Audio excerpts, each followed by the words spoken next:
Hey, Mike here. And if you like what I'm doing on the podcast and elsewhere, and if you want to help me help more people get into the best shape of their lives, please do consider picking up one of my best-selling health and fitness books, including Bigger, Leaner, Stronger for Men, Thinner, Leaner, Stronger for Women, my flexible dieting cookbook, The Shredded Chef, and my 100% practical and hands-on blueprint for personal transformation inside and outside of the gym, The Little Black Book of Workout Motivation.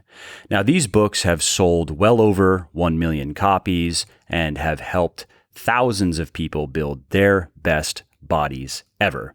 And you can find them on all major online retailers like Audible, Amazon, iTunes, Kobo, and Google Play, as well as in select Barnes & Noble stores. Again, that's Bigger, Leaner, Stronger for Men, Thinner, Leaner, Stronger for Women, The Shredded Chef, and The Little Black Book of Workout Motivation. Oh, and I should also mention that you can get any of the audiobooks 100% free when you sign up for an Audible account, which is the perfect way to make those pockets of downtime, like commuting, meal prepping, and cleaning, more interesting, entertaining, and productive.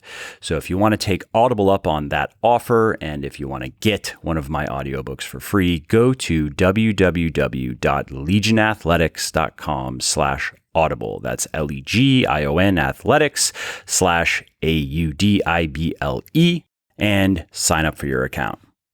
Welcome to another episode of Muscle for Life. I am Mike Matthews, and this time around, I talk with a man named Jake. And Jake used my Bigger, Leaner, Stronger program to completely transform his physique and in many ways, his life. You see, when Jake first found Bigger, Leaner, Stronger, he was about 16% body fat with middling lifts in terms of numbers. And now he's about 9% body fat and has added a ton of strength to his key lifts. And furthermore, and more importantly, really, other areas of his life have been impacted in tremendously positive ways as well, including his mood and his energy levels, self-esteem, productivity, and more. So in other words, Jake used my work to go from fit to super fit with quite a few cherries on top. And in this interview, he shares his story. He talks about how he was training and eating before finding me in my work, and then how things started to change after he began implementing what he was learning in my books and articles and podcasts. Now, as usual, two major parts of Jake's journey were dispelling common misconceptions he had about diet and training, and overcoming various hurdles ranging from focusing too much on the scale to scheduling workouts and meals, breaking through plateaus, program hopping, and more. So if you like hearing motivational stories about how people have changed their bodies and lives, and if you want to pick up a few tips along the way that might help you in your journey, this episode's for you. Jake, thanks for taking the time to come on and share your story. Yeah, Mike, thanks for having me on. I appreciate it. Yeah, absolutely. These episodes are a nice break for me, something different than either monologuing about something related to health and fitness or diving into the details with a guest. Just emails that I get or DMs that I get where people are like just sharing their stories and saying, hey, I read your book. So sometimes somebody will reach out after like 6 months or even longer. They'll be like, I read your book a year ago and here's where I'm at now. And here's how it's made a difference in my life. Those little moments are now, I'd say, probably more satisfying for me than anything else that any other like just individual moments. They're more satisfying than Legion making a bunch of money in a sale or something. Like that's cool. But I also just personally appreciate hearing people's stories and hearing about how it's not just about my work, but just how getting into better shape and getting healthier has impacted people's lives. Because it's a nice reminder to me of like, that's what this is really about. Yeah, like your legacy is greater than currency, right? Yeah, I agree. I haven't heard that before, but I agree. So, with that being said, why don't we start with a snapshot? You're kind of before and after, before you found me and my stuff, and then after, maybe some sort of time frame as well. And then let's rewind and let's go back to the before and let's just start with what you were doing at that time. So, what does the before and after look like? So yeah, first found Muscle for Life, which I know is now all Legion Athletics, about a year and a half ago, I'd say. It was funny because I think I originally kind of saw it as another one of those gimmicky sort of things because your ads always point out you don't need supplements, you don't need these multiple meals in a day and blah, blah, blah. And these were all these things that I had kind of seen as gospel for all these years that I'd been training. And so when I saw that, I was like, no way, and I kind of started to read some of your stuff and it resonated with me.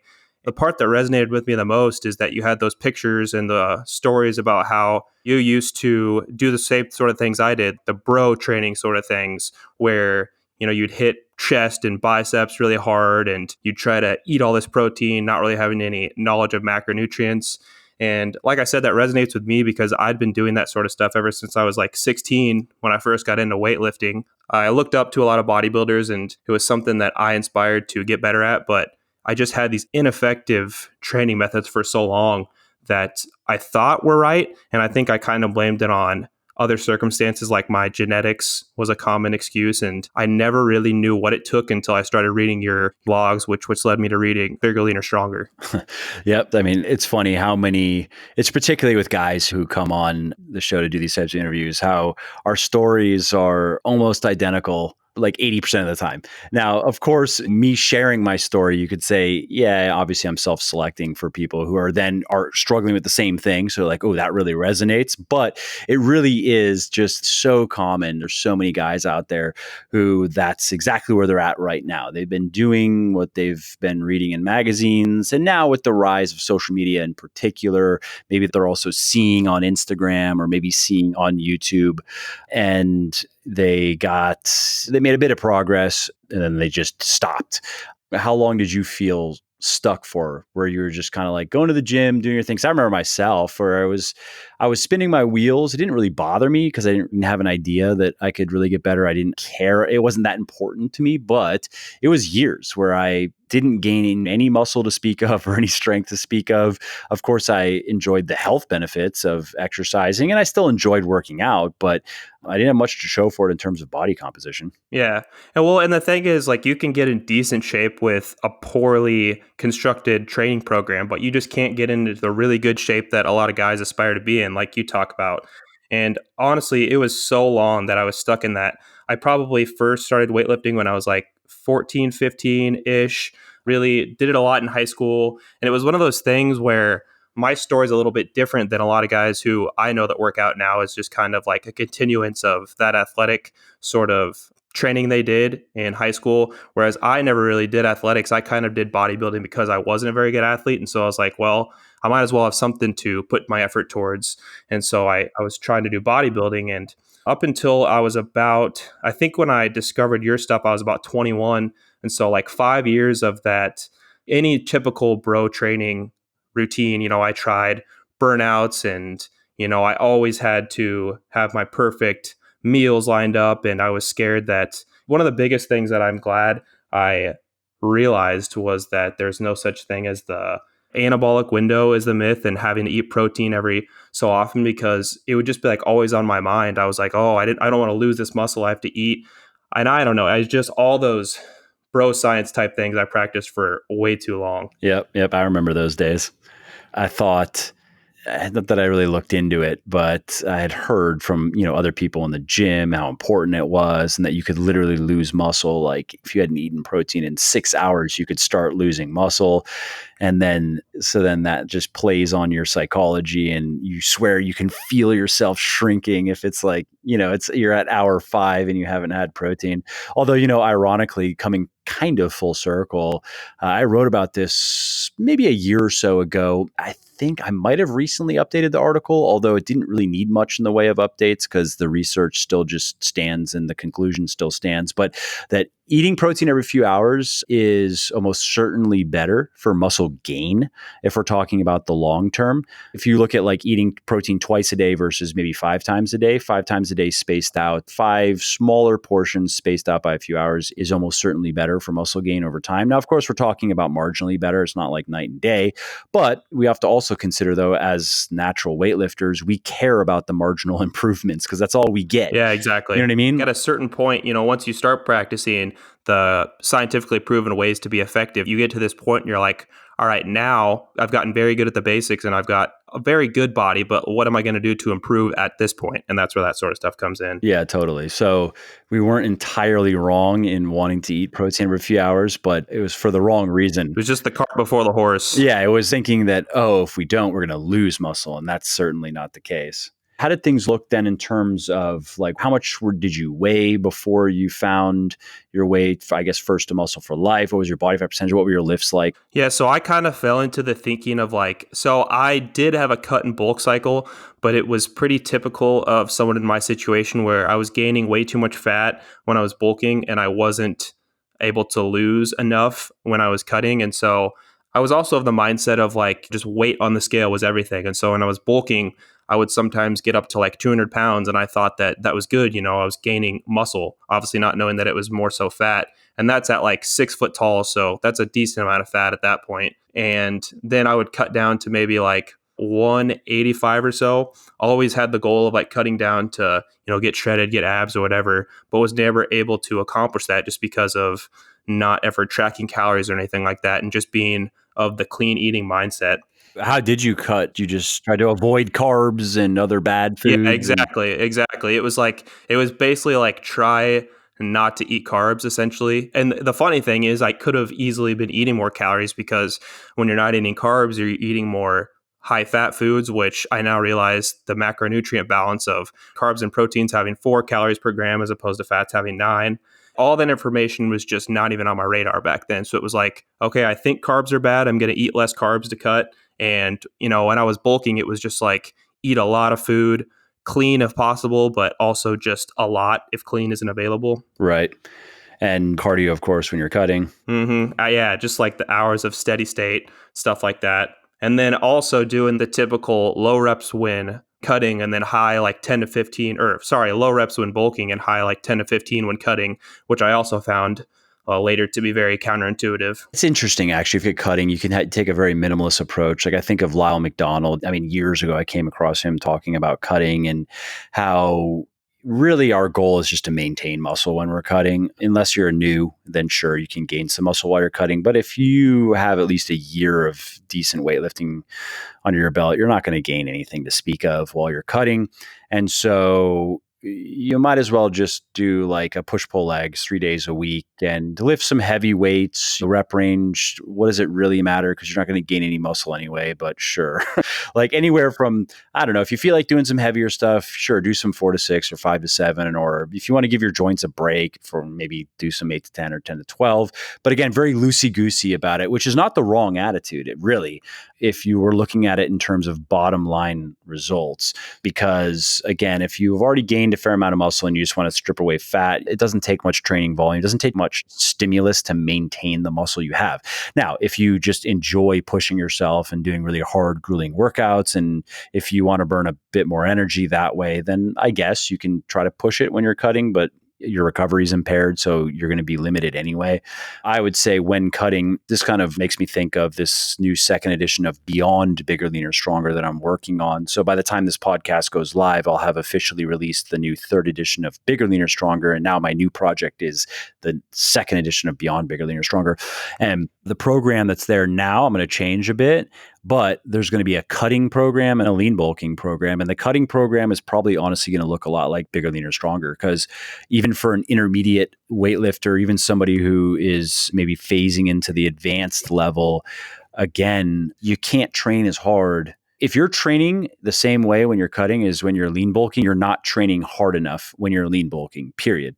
Or you're training too hard when you're cutting. It's one or the other. And so, again, that's probably not a horrible mistake to just kind of, okay, you're training heavier when you cut and you're training lighter when you're lean bulking. Ideally, you probably would have switch to those, at least to give your joints a break, right? Because that's part of recovery. But again, not a terrible mistake in the scheme of things. But then the other thing you mentioned there, like the other trap I fell into, you said push pull legs, which is something I do a lot now. And even if I'm more restricted on time or not getting as many workouts in full body or upper body and lower body, I definitely used to be in the mindset of like, you have to hit chest on Monday, chest triceps on Monday, back biceps on Tuesday. And if you don't get in every single lift, it's not going to be optimal. And the whole thing about I wasn't getting progressive overload because I was switching workouts because I wanted to quote unquote shock the muscle, and all that kind of stuff was, I think it just is all encompassed in had a lot of things backward in training and nutrition. Yep, I remember. And even looking at your body, it's funny. It seems like we have similar genetics in that you have a high responding chest. So you still were able to, gain what I would guess from where you started, because it looks very similar actually to me. So probably, I don't know, 25, maybe 30 pounds of muscle over the course of the first many years. For me, that's what it was. It was probably 25 pounds, give or take a few, whatever, in the first 6 or 7 years, which is pretty atrociously bad. And then I've probably gained, I don't know, 15 cents and maybe a little bit more. And I'm pretty much tapped out as far as genetic potential goes. According to different models, I think if we averaged them, it's probably, I would say maybe I have 5 pounds of muscle gain left to me. And you're probably in a similar boat. I'm just curious at that point, how do you keep training and dieting interesting if you know you're getting close to that threshold? Because like for me, over the past year and a half, I've been very engaged with my training and diet because I've been able to see those rapid changes. Not so rapid anymore, but at least when I first started doing more effective and science-based things. What do you do to stay motivated, I guess? Yeah, it's a good question. I mean, first I'll say, again, looking at your after picture, I mean, I can only see your upper body, so I may be wrong in that you actually may have a bit more muscle gain that's available to you. And it really also depends on the size of your bones. I have small bones, like my wrists and ankles are small. I was not meant to be a big dude, period, genetically speaking. So if you wanted to get a better idea, check out, if you go to Legion, if you search for natural muscle gain or naturally, you should find an article I wrote on how much muscle you can gain naturally. And there are some calculators in there. So you can go check that out for yourself. You may still actually have a bit more left, maybe even a bit more left than I do, depending on your genetics. But to answer your question, for me, I like routine. I'm just a routine person. So I go to the gym every morning and I like the other benefits that I get from exercise. I enjoy working out just as an activity. It's not a thrilling activity, but I do enjoy working out. Some workouts are better than others, but on the whole, I enjoy the time I spend in the gym. I like how I feel while I'm training. I like how I feel after. It's a good way to start the day. It puts me in a good mood. I know the long-term benefits in terms of health, and that really matters to me as well. I don't want to be broken by the time I'm like 60. I want to be around for as long as I can while also maintaining a good quality of living. And I know that exercise is the number one thing you can do for that. If you want to be healthy and if you want to just maximize your well-being, exercise is number one. There are, of course, other things you can do, but exercise is number one. Yeah, so that's really it. As far as my physique goes, there are some slight improvements that can be made in areas. Like if I wanted to gain a bit more size in my upper legs, I could. I honestly don't. I'm already at a point where jeans are kind of hard to buy, and you know what I mean? So, and I don't quite by bodybuilding standards. My legs are too small and I understand that, but I don't like that look. I'm not a competitive bodybuilder. So I think while if you look at someone like Eric Helms and the condition he's in right now, super impressive. And his legs actually look pretty cool, but I don't feel motivated to want to do that, honestly. I'm not going to try to compete in bodybuilding, so why bother, basically, when I also wouldn't personally want legs that big simply because it would be very inconvenient for just daily living. When you talk about well-being, it just, like you've said before, it's such a huge benefit when you're doing regular exercise to your cognitive performance. And I'm sure you appreciate that aspect always. That's my life, right? Is all my work is I'm trying to think if there's anything I'm doing that doesn't require brain activity. And it's everything. I mean, some of it is low activity, like answering emails, but a lot of it requires focus, and it requires sustained focus, and it requires alertness and cognition. Like I have to be actively thinking and not just like going through motions, listening to a podcast or something. You know what I mean? So yeah, it also greatly benefits me there. And also there's energy levels too. I mean, some sense, I could say I demand a fair amount from my body. It varies between, it's not just physical demands. I'm not in the gym 4 hours a day, but between the physical demands of the training that I do, and then the mental demands of working and generally working a lot. I don't work as much now that I have two kids as I did a few years ago. Maybe averages 55 hours a week or so. And that's actual work though. That's not like 55 hours in the office, but half of it is dirtling on the internet. It's really actually working. And so that requires a surplus of energy. And then I like to be active on the weekends. I'm back into golfing. So I see exercise as a way to also support my body and what I'm asking from it, basically. So I'm not just kind of burning the candle at both ends and eventually going to burn out. And fortunately, I haven't experienced that yet. And I think if I just keep with my routine, that's one of the reasons why I eat the way that I do. I mean, it's nothing special. It's what everybody should be doing. But it's still, there are very, very many people out there who do not eat a vegetable. Like it's just not in their diets.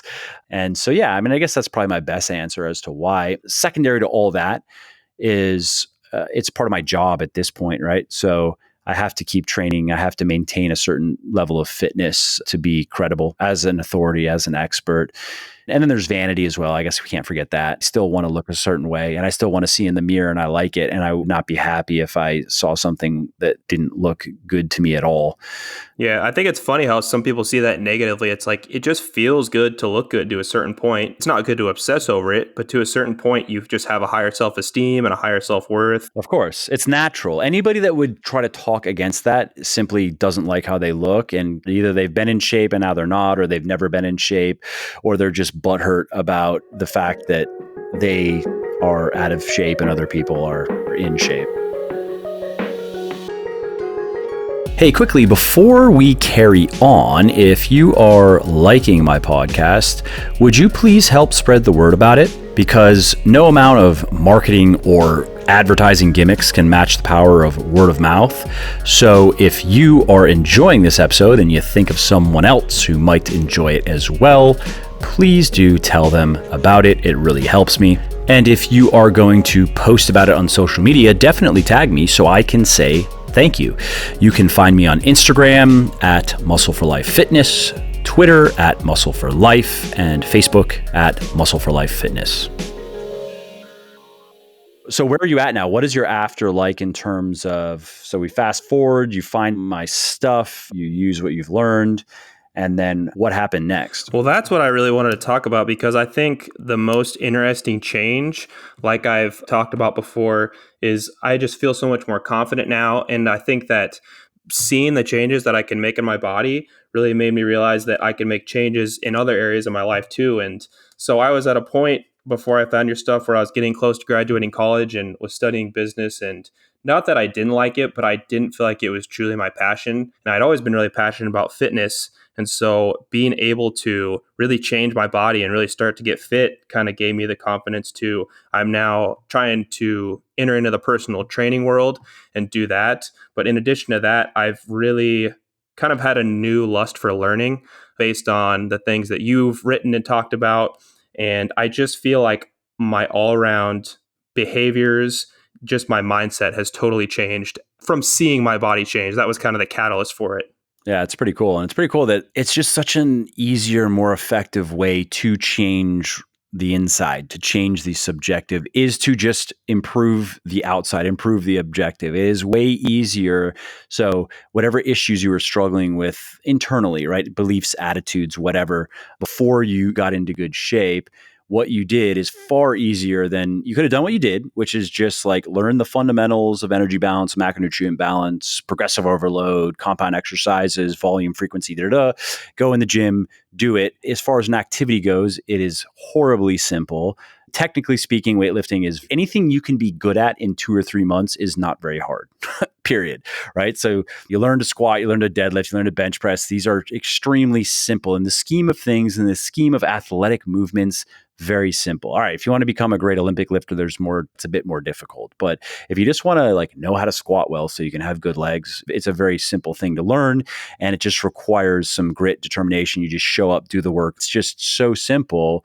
And then that naturally, then all these other things improve along the way. So that's one way to do it. Another way could have been not do what you did with your body and maybe go spend 1,000 hours with a therapist or something and probably still be struggling with all the same shit. Yeah, exactly. And I think that's another reason why your story resonated so much with me, because don't want to speak for you, but I'm sure that you would agree that a big part of starting your business was the confidence in seeing how effectively you could change your body and just realizing that you could apply simple techniques to growing a business as well. I've heard you say something along those lines. And so I started posting a lot online. I have an Instagram account now it's fitness based, but based on my journey, I try to include a lot of mental and emotional well-being sort of things as well. And I really enjoy writing and doing my own podcast as well. And those are two things that I really don't think I would ever had the confidence for before starting along this whole journey that I'm on. That's interesting. If you want to just share with everybody your Instagram, your website, your podcast. Yeah, so the Instagram, I post my blog and podcast onto there whenever I post a new one, and it's at J Parker Fit Life. And I think the reason that it's called Fit Life is just because, like we've talked about, it's a lifestyle. It's not just going to the gym, it's making sure that you're reading and learning new things. And I talk about that all the time because I think that it's really all encompassing into, if you want to just say one general word, well-being. My podcast is called What's Your Story? And something I've found that I really enjoy is just getting to talk to people about what they're doing in their lives, what makes them passionate. I'm always very open to new and diverse guests because something that I found is it just inspires me to be a better version of myself when I hear about anyone that's just doing something they love, doing something that they're successful at. I just love getting to talk to people. Yeah, no, I understand. It's one of the things that I enjoy about doing this is the interviews. The monologues I don't mind doing them and I think they're useful, but the interviews are usually when I'm done with a monologue, it's like, okay, good. Phew, like that's done. I can move on to the next thing. Whereas an interview can be stimulating and energizing and I can end an interview excited.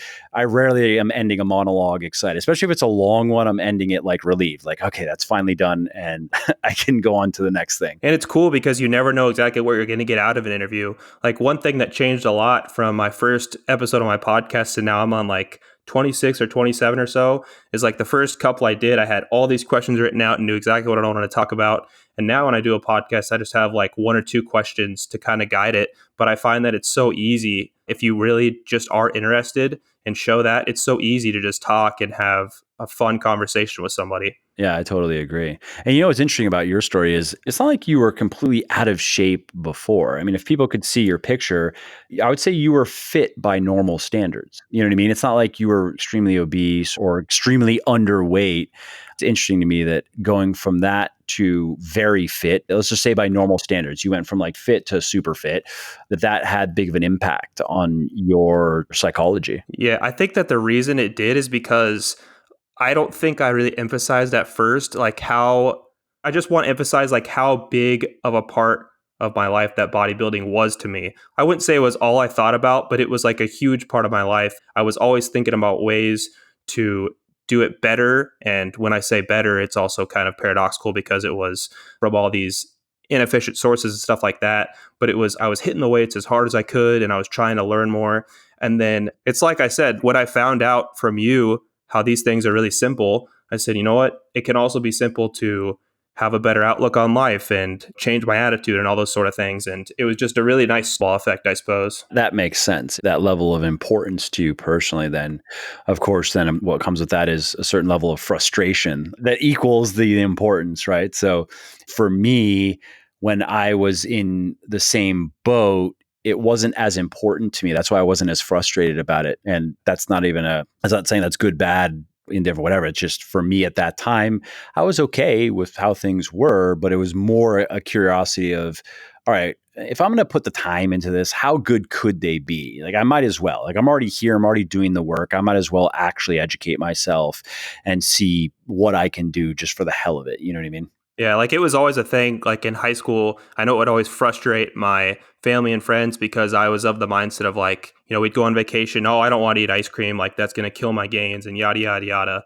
Like I was just caught in a very bad paradigm, I would say. Yeah. And now you fast forward today and you're in much better shape. And I'm sure if you want to have ice cream, you have the ice cream. And that's the other thing is like, I think that another reason for this change is I opened up a lot of cognitive room in my brain that wasn't focused on like, all right, it's 3 hours. I need to eat protein. I need to go hit all these muscle groups in my workout. It's like I work out as best as I can, as frequently as I can. I eat as well as I can, but it's not like consuming my thoughts. Yep. And there are no more mysteries. Like, you know how things work, you know what you're doing.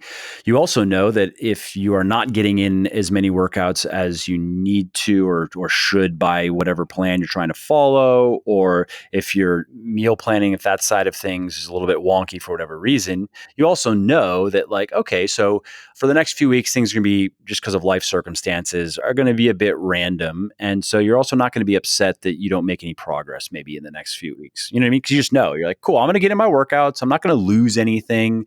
I'll probably maintain my strength. I'm just going to be a little bit stuck till I can get back to my normal routine. That, and like you've talked about before, it would be the end of the world for me previously if I gained a few pounds of fat.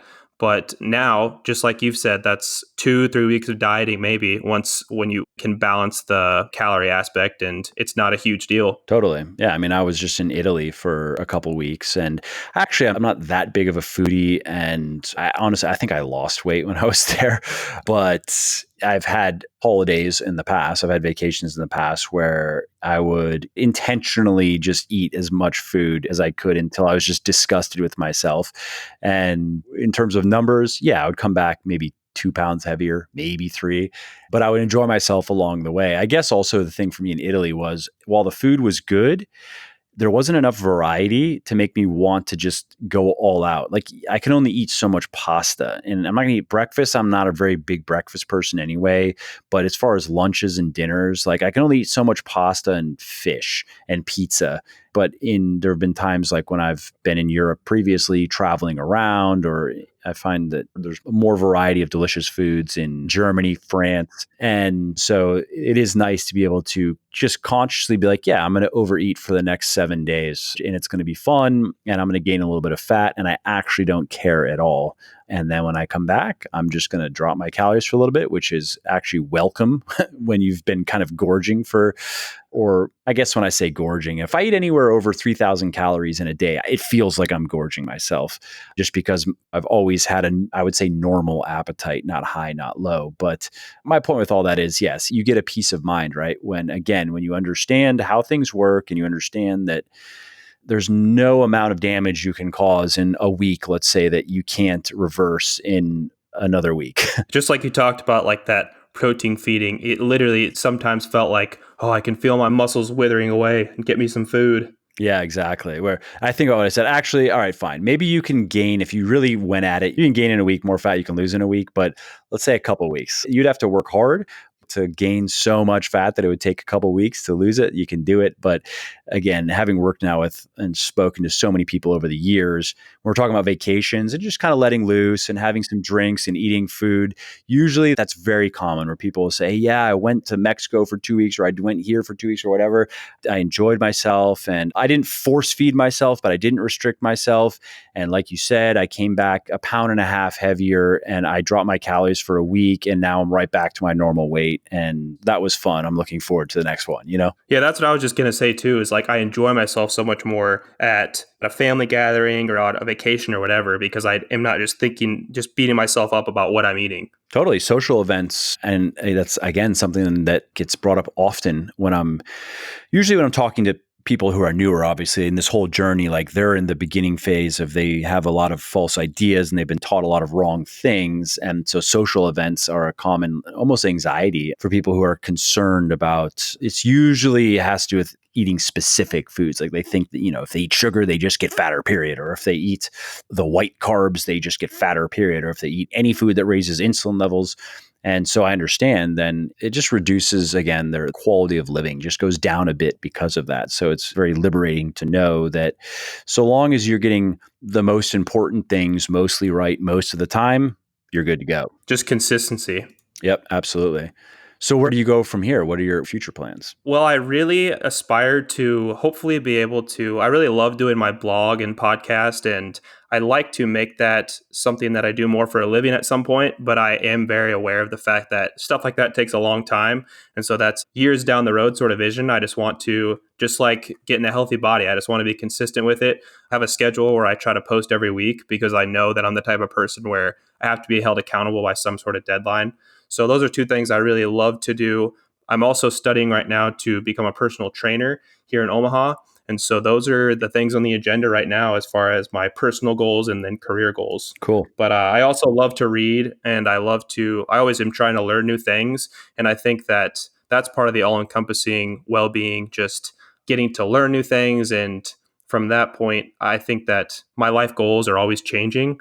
Well, I think I'm on the right path where I have a lot of ideas and things that I want to do. And I guess I'm just excited to kind of have a new lust for life after this journey is getting past its beginning stages, at least. Yeah, it's awesome. I think that there's a correlation between having ideas, having dreams, having goals, having an active imagination, and that feeling of just satisfaction in life, happiness, excitement. I think when the former goes, so does the latter. And yeah, another thing that I did for the first time for the new year was something that I heard you talk a lot about, which was just set some goals. I put the goals in my journal and look at them every day. One was actually to start a podcast, which is awesome. I got that completed. And then other personal and professional goals, like becoming a personal trainer, I'm hoping to still achieve in 2019. A couple other more personal things that were along the lines of becoming more outgoing, because that's always been sort of a struggle for me. But hopefully you can tell from this podcast, I've become a lot better at it, and I've had to push myself. And I think that goal setting is another really important aspect of just mental well-being. And like you said, just being happy. Absolutely. I think it's that feeling of forward progress that probably gives us a lot of the happiness that's available to us. I think you also mentioned that you are really into learning new things, and having curiosity, I think, is very important as well. Being a curious person. I think that if someone has lost their curiosity in life, if they're not interested in much of anything, and usually this goes hand in hand with consumption, media consumption.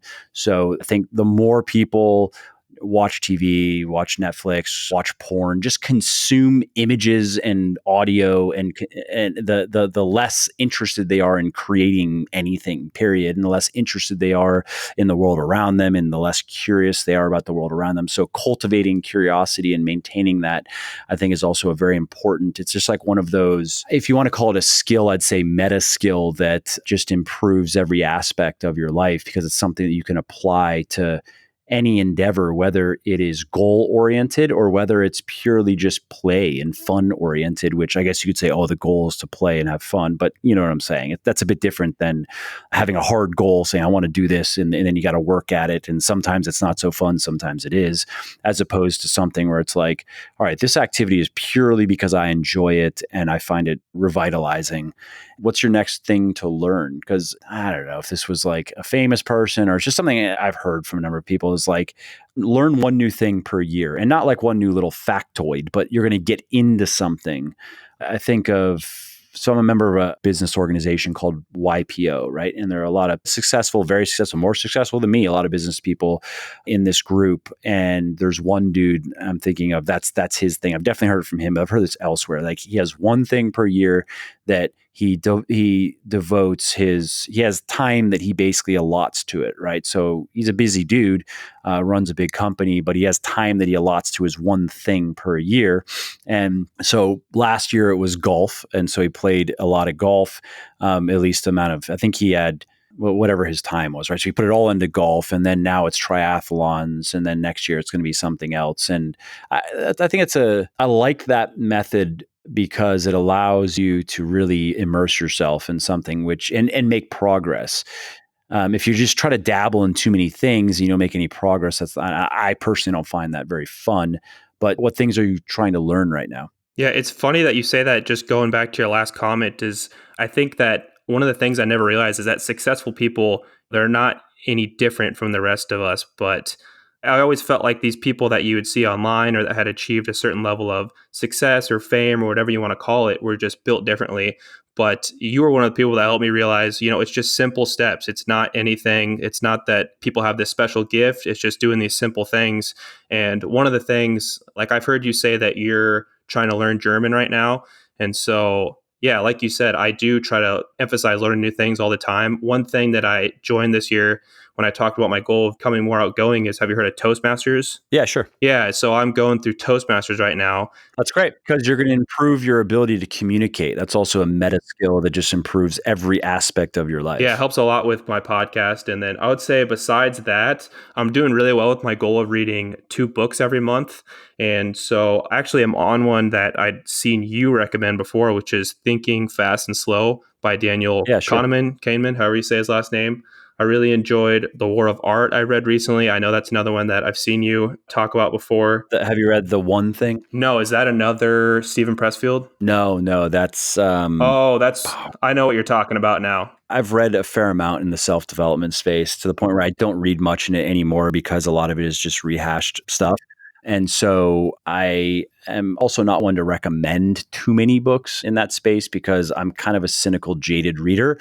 And that one in particular, the package looks like it's going to suck. It looks like it's just going to be a rehashed book that doesn't say anything new and is utterly uninspiring, but it's actually quite good. It's one that I recommend often because it's simple but powerful, and some of the key concepts that the book revolves around are applicable to many different things, not just work. So yeah, that's one I'd recommend. Okay. What are a few of your other favorites? Just if you just had to pick your personal favorites. I read in several different genres, so that's where it depends. So if we're talking self-development, yeah, The One Thing is great. The War of Art is great. I recommend that often. I think The War of Art was a cool one because I kind of looked at it in like the fitness aspect of, he talks about the resistance, and I think a lot of people fight that in the fitness realm as well. Of course, we literally are struggling against resistance.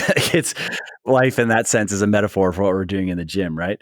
In some ways, yeah, get in the gym and fight against the resistance of the weight and of gravity, really. You might find it easier to go grind against the other forms of resistance that we run up against, right? And even people that are in the fitness industry, like I guess I consider myself, and like you are, is a lot of times I don't want to go to the gym intrinsically, but I just know the benefits and I know how I'm going to feel afterwards. And you kind of fight that resistance to get there, but once you're like halfway through or once you're done, you just feel so much better. Yeah, yeah, absolutely. So as far as other self-development books that I recommend, The Obstacle is the Way by Holiday was good. Oh yeah, yeah, I read that. That was a good I one. think, funnily, I think he writes better articles than books, but I do think he did a good job with that. Resilience by Eric Greitens, regardless of his scandal. He went to an Ivy League school on a scholarship. He's a smart dude. And you read his book, and I enjoyed reading it because he's a cut above as far as like his ability to write and communicate. So, and I liked a lot of what he had to say, again, regardless of the weird, like what a weird scandal to get taken. Like, how it's just so stupid. If people don't know, it was like he tied up some woman and took pictures of her and then told her that, like, naked pictures. And I told her, I might be getting this a little bit wrong, but this is the gist, and told her that if she told anybody, he would like release the pictures or something. And then he got into politics and that came out and ruined his career. And now he's Yeah, you can't get into politics with skeletons in your closet for the most part. how do you find yourself in that situation? It's so bizarre. So let's see, The Seven Habits of Highly Effective People, whatever, that book for sure. Yeah, that was one of the first books I ever picked up actually when I decided to try to pick up the habit again. Very wordy and verbose, should have been half the size, but still worth reading. I liked Principles by Ray Dalio, Deep Work by Cal Newport. I'm just kind of thinking that these are ones I kind of read semi recently, at least in the last couple of years. I got the Little Black Book of Workout Motivation on my Kindle. That's going to be coming up in the next month or so once I finish a couple. You got to let me know what you think. All right, I definitely will. Yeah, I like that one. People should read that one. Unless you don't know, if you're listening, that's my book. And yeah, as far as self-development goes, those are the ones that immediately come to mind. If I were to look over all my highlights that I've pulled out of books, I probably would find some others. But again, I don't read very much in that space anymore because I don't find it a very productive use of time for me. You use Readwise as well, don't you? Yeah, I like Readwise. Yeah. I mean, it's kind of gimmicky, but I like it because I find that kind of stuff it's nice to have more bits of interesting information and anecdotes and stuff top of mind-ish for writing in particular. I mean, I do have a system that I use. I use Evernote for that, where I save a lot of interesting stuff that I come across and anecdotes, and I tag it with different tags. And so when I'm writing, if I want okay, I want an anecdote that is about courage. So I can go into Evernote, look at my courage tag, and I'll have a bunch of stuff to choose from. But this is a good way for me, when stuff pops up, I've usually already put it in Evernote because I've already went through the book and taken out all my highlights, but sometimes I haven't and I can put it in there. So if I didn't have that whole system and that wasn't relevant to me, I'm not sure I would use Readwise. I don't know. It wouldn't serve. Maybe I would, just to hope that some of the stuff would be useful to have committed to long-term memory. It's not enough repetition to do that. You have to get lucky for like one reminder or maybe two over 6 months is generally not going to be enough to move it out of working memory into long-term, but it is a neat app. Going back to what you were kind of originally talking about a little bit ago is just, I think that there's such a big difference in people that, and I made this change myself, in like over consumption of media, Netflix, social media, stuff like that, and trying to convert a large portion of that time into reading. Because reading not only helps you come up with new concepts, but I was talking to a friend about this recently. I think that reading is very helpful because focus is so much of a commodity in today's society. That's another meta skill. It's like one of these higher order skills that you need to have. TV or like social media, you can consume all that stuff passively, but reading, you really have to buckle down and focus, or else it's not gonna stick with you. You're gonna have to reread and stuff like that. I agree. All right, man. Well, this has been a great discussion. We've gone all over the place, but I found it interesting. Hopefully people listening are still with us and have enjoyed it. Why don't you just share again where people can find you one more time and check out what you're doing in the fitness space? Yeah, so my podcast is on Apple and Spotify. It's called What's Your Story? So if you just type that, what's your story ? And on Instagram, it's at jparkerfitlife.